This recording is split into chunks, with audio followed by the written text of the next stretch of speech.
Wir laten dich niet in de steek.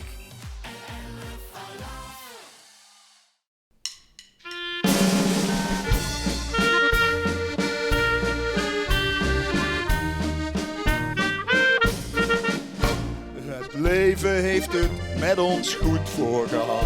Op de Mokerhei zijn wij geboren. In het prachtige land met zijn rijke natuur was mijn levensgeluk toen beschoren. Als kleuter en kind genoot ik er volop. Als de stroom van de Maas was ik vrij. Ik zag als knaap van 13 geen roosje staan, want ik vreet al op de Mokerhei. Het mooiste plekje ligt tussen Maas en Mokerhei. Romantisch dorpje Mook in de Maasvallei. Hoor je het leven, hoor je de vogels zingen. Hoor je de stilte, het zoemen van de bij.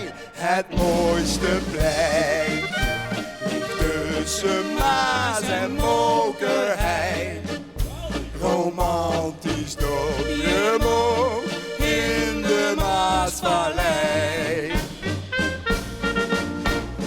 En ieder die zich in ons plaatsje verdiept, zal zijn leven lang willen weten. Zijn volk, zijn natuur en zijn feestelijk vertier.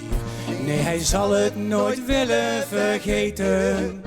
Eens de poort gepasseerd van het Limburgse land, is het leven vol veel en plezier. Wij zijn trots op ons Mook en zijn landelijke rust. En daarom zingen wij hier het mooiste plekje. Allemaal! Tussen Maas en Mokerhei. Romantisch dorpje Mook in de Maasvallei. Hier bruist het leven, hoor je de vogels zingen. Hoor je de stilte, het zoemen van een bij. Het mooiste plekje ligt tussen Maas en Mokerhei. Romantisch dorpje Mook in de Maasvallei.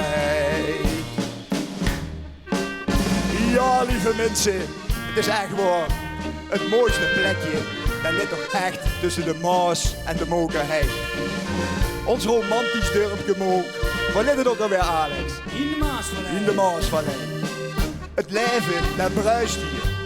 Alleen is dat in deze dag, rond deze tijd, rare tijd, wat minder. Maar de vogels zingen. En je kunt hier de stilte horen. En ook nog het zoemen van een bij. Het mooiste Plekje ligt tussen Maas en Mokerhei. Romantisch dorpje Mook